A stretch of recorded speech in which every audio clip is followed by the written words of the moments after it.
Welcome to Le Mans in the Mustang GT3. For the start of this race, the AI have actually got it right, and by the looks of it, nobody is colliding with anybody. We do end up having a great start to this race, as the Porsche for some reason was very slow as the lights went green. Gonna go side by side with said Porsche, and by the looks of it, an Aston Martin to our left rocking the Martini livery.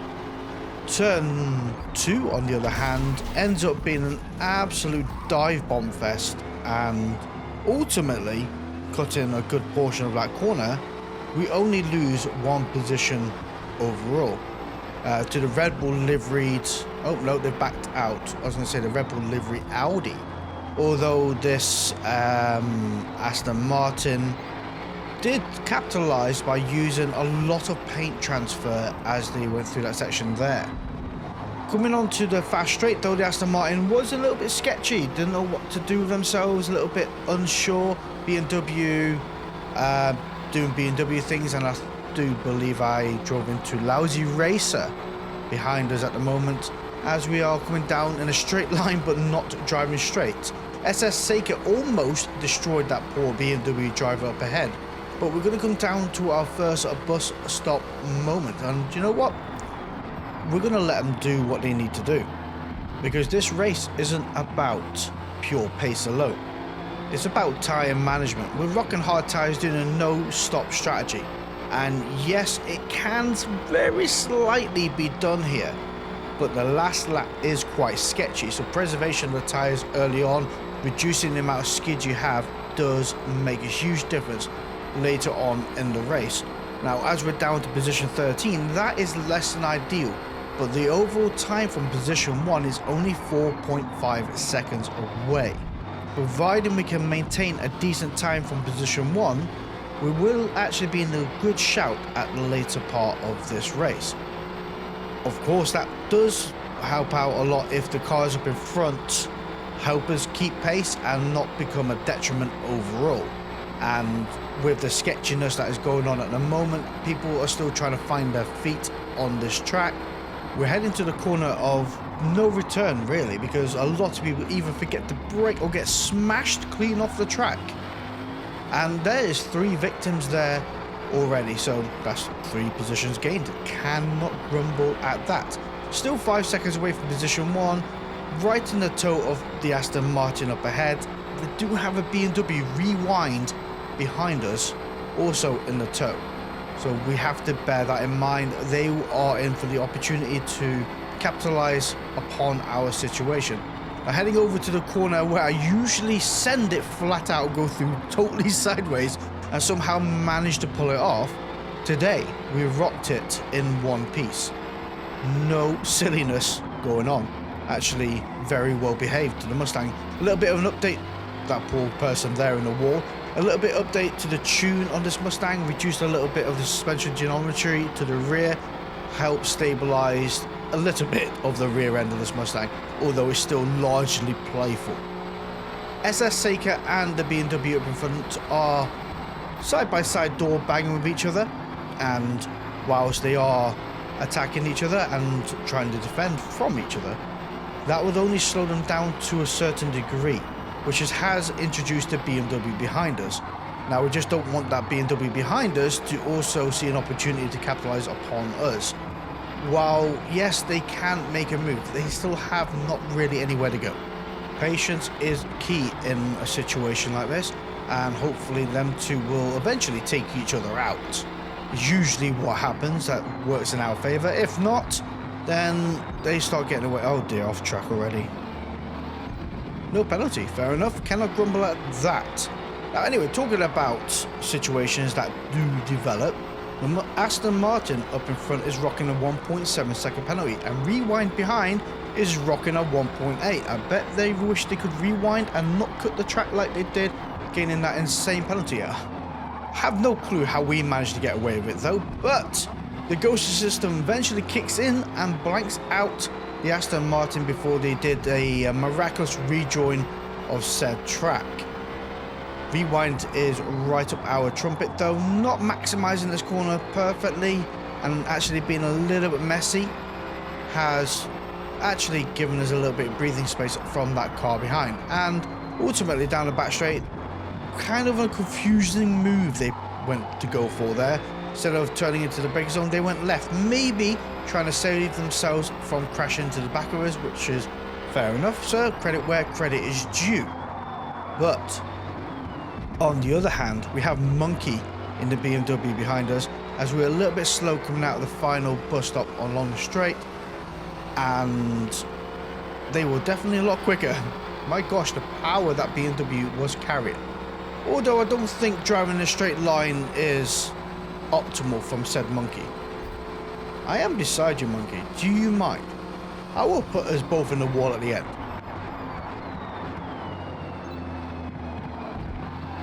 Yeah, it makes the mind boggle really how in a straight line people can't be in a straight line. By the time we get to lap 3 though, Rewind is putting a lot of pressure on us. But they have, well, extended their penalties. They're rocking 2.5 seconds worth of penalties at the moment, which really does help us out ever so much. And really kind of in a way relieves a lot of the pressure in trying to keep that position, because ultimately it's actually better to let off if they're that little bit quicker and use them as your toe to drag you along, because you're going to keep that position thanks to the penalty system. Now, Lousy Racer up in front also capitalized on the set position and is rocking another 2.6 seconds worth of penalties. The amount of drivers in this race that are rocking penalties is beggars belief. And you can see these two are battling with each other. I was tempted to give Rewind a little push, but as they went off track a little bit there, or right on the inner edge, I didn't think it would be a good idea to give them that bump. It might have upset the rear end of the car and I would have put them in a wall. Thus, the penalty system would have gave us a penalty. At the moment, we have 0 penalty. And that's the way we need to keep it. Because if we need to capitalize on later in the race, having 0 penalty would be a very big benefit overall. Now, Rewind has managed to keep that position from Lousy Racer, which is understandable. But as long as we can keep up with Lousy Racer and keep away from Borkos 93 behind, we have no pressure from anybody behind us making us go quicker or pushing us forward. Now, it is lap 3 of 5 now, coming to the end of it. Mr. Jack James 07 in position 1, 10 seconds ahead. They may well go into the pits. We are very close to them. It's going to take them about 30 seconds to pit. So over 3 laps, they have only managed to get 10 seconds away, which means on the final 2 laps, as long as we keep our same pace, they are going to really struggle to close that gap behind us. And there we are, Mr. Jack James in the pits. Position 1, 6.5 seconds ahead. 3.3 seconds worth of penalties, has not pitted at the moment. Beautiful through there, no penalty and minimal time lost. There's a person in there with 5.6 seconds worth of penalties, and I have a feeling that Rewind forgot to go into the pits. I've done it. I'm not joking. When you are battling so heavily with someone, it's so easy to miss that pit entry, and it's so detrimental. Now, we do get a penalty for going that pixel over the line. How frustrating is that? It would have been nice to have a clean race. Providing we don't pick any more penalties up, we're still in contention with Lousy Race ahead, who I do believe is probably also doing a hard no stop strategy. Position 1, 8.8 seconds ahead with a 5.1 second penalty. That is quite a large penalty to behold. And if me and... oh, hello. They are just in front of us. They must have had a right old deal into a wall. Oh, well, Lousy Racer finished them off. Off in the pits, there you go. See you later, buddy. That's the odd thing about ghosting in Forza Motorsport. The fact of they are still ghosted, but you can manipulate where they go. It's like, you know, so you're not rejoining, back off in the gravel you go. And in reality, 2.6 seconds of penalties is really helping us out, because we don't have to put any pressure on the car in front, and we're not under pressure from any car behind. Position 3 is almost 9 seconds away. It might sound like a lot, but it is only one mistake away from closing that door. And we are only one mistake away from losing this position we're on at the moment. Now, the rear tyres are being what I would say a typical Mustang playful. they are struggling to hold grip. Now, yes, there's minimal downforce in the rear of this car, but yeah, the Mustang be doing Mustang things and being sideways just for the sheer fun of it. Although this section here, we're actually managing in one piece and not sending it through there flat out sideways and somehow pulling it off. Coming down to the second sign, braking hard down to first gear, getting right up behind Lousy Racer. And this is where we're going to start applying that pressure. As the final few corners of this race, they know they have that penalty. And if we can keep up with them like we are now, we're going to finish the race in position 1. Now the idea isn't to take that position, it is to get into the head, to think that we can attack and take that position. That's why we're going on the inside there, kind of showing that the door is wide open for us to take. But we're not going to go for it because we don't want to be punted off. I don't know, I've never raced a Lousy Racer before, so I don't know their mentality, and just sitting back, relaxing, watching it all unfold is probably the safer bet overall. At the moment it's 0.6 seconds ahead, but if we can nail the final 2 chicanes like we have done in the previous laps, we're going to be right up behind them. Look at that, butter smooth through there. And again, final one, butter smooth going. You can do it. Rear tyres are now on moderate wear, 0.3 seconds behind them, claiming position 1. Beautiful monster livery on the Mustang, and what a car to drive that was. And what a race it was. Absolutely insane. And it's such a shame the replay system failed again to save that, because I would have been able to love to watch that back.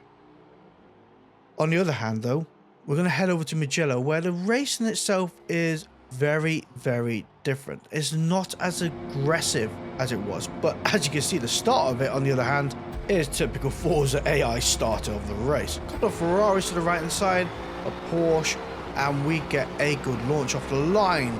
Position 11, and the cars behind are all over the shop. Now, being on the outside of turn 1 is less than ideal. Probably the better place to be is on the inside, as you can see. Not a lot of people understand that this is a corner and rather use the car in front of them as a stopgap rather than the brake pedal itself. Although the very uniquely coloured McLaren almost went gravel castle building, and so did we, thanks to the big old boat leap. We're now down to position 17. Less than ideal. Thing is, that's going to work in our favour here is, 1, the Aston Martin went and ate some dirt. 2, we're not rocking a hard no stop strategy. We are on medium tyres, and a hard no stop does not work at this track. It's not worth the trial. The last 2 laps are absolutely dreadful. Not only that, 2 more cars have gone to sandcastle build, which is, you know, each to their own, of course. I think it's really probably more optimal to stay on the track and race than build castles. Anyway, we're now back up to position 13, which isn't too bad. Another problem with Mugello is the curbs. The curbs are a little bit weird. They're not curves that you can really ride over all too well. They seem to grab you, pull you, shift you around a little bit, and it's very hard to not ride the curbs here. It's so easily done, but again, best avoided. Now, trio of cars up ahead. Not too sure what the McLaren's trying to do, but whatever they were doing has not worked out in their favour, and they've gone and eaten the wall. Now, we just need to try and catch up to this Porsche up ahead, while Al Barkas behind is elbowing the way through said corner. Not ideal, but being in the Mustang, we have the power to outpace the Aston Martin there, rocking the Martini livery. And Al Barkas becomes a bit of a battle throughout the whole of Mugello, to be quite honest. And I think from their perspective, we look like the bad person. As you can see, a bit of contact through turn 1. And it becomes a lot of contact through turn 1 over the next coming laps. And I can definitely understand from their point of view that we look like the antagonists. But if you look at it from our point of view, you get to see why that is not the case throughout this race. Now, these trio of cars up ahead need to figure something out, because the Porsche, I think, is going to be quicker than the Bentley, and I think the Bentley is quicker than the Ferrari. So this situation here is going to develop rather quickly, and I think the Bentley is going to be the losing victor in all of this situation. Yeah, well, the Porsche has managed to overtake the Bentley. We just need to overtake said Bentley, and then we can all overtake the Ferrari. And providing, though, on top of that, that the Aston Martin doesn't rear-enders or drive into us again. We need to get really this move on the Bentley done, because the Bentley is holding us up ever so slightly. Might have the inside line here. Nope, they managed to save it, sadly. But we'll have the run down his back straight.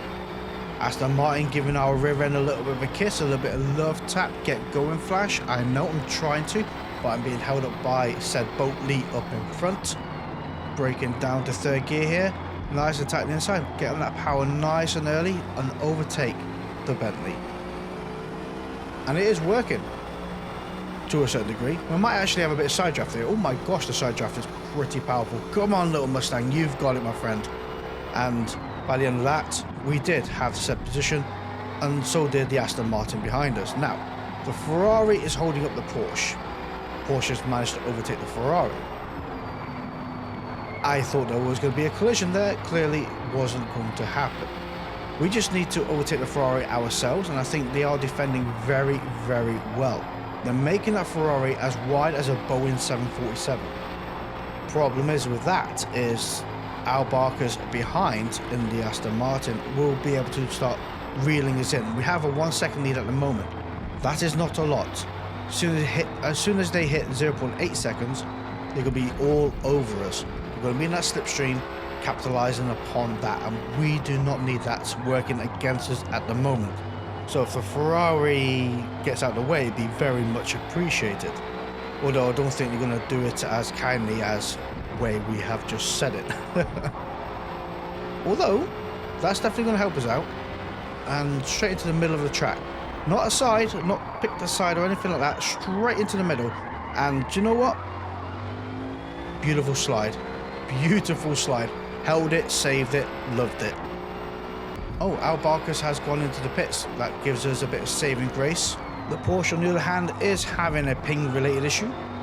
They are all over the shop. So this is going to get very interesting. Hopefully when we overtake them, we don't get smashed off the track. I mean, I don't know if they're on the track, off the track, where on the track they are. They are everywhere.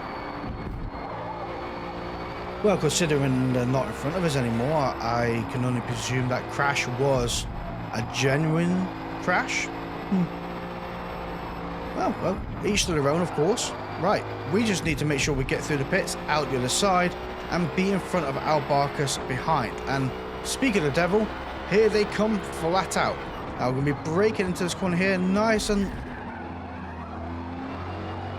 turning into a car that is already there. It's probably less than an ideal move, and this is why I was saying earlier that we probably look like the not so nice person in that situation. But if you look at that line, we had nowhere to go. We was on the inside, we both turned in at the same time, but they turned in a lot sharper, and collisions do happen. Can't grumble too much. They're 1.1 second away behind us, and by the time we get to the start finish line, they're right up behind us. So they definitely were that little bit quicker, but we're going to defend our situation into turn one. Braking a little bit earlier than them, nice and tight, getting kind of pushed onto the curb to make sure we give space, a little bit of kiss on the way out from the rear end of the Mustang, and out the other side we go. Car up in front, Mr. Daniel Sanchez is 2 seconds ahead. I thought we was catching up to them quite a good bit, and clearly not the case. Again, get rear-ended by the Aston Martin behind. Mr. Daniel Sanchez, without battling, is actually getting away. They found another second, and it's only been half a lap. So the less we battle with the Mustang Aston Martin behind us, the better chance we have of catching up to Mr. Daniel Sanchez.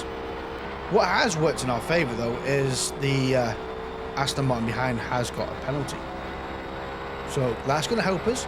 It might actually be a better idea to surrender the position and put the pressure onto them.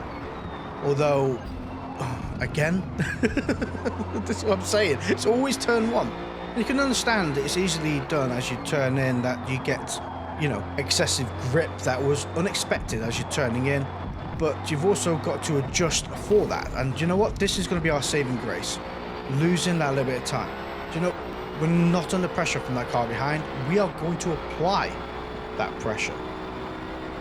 Fed up of being rear-ended, fed up of being pushed about. Do you know what?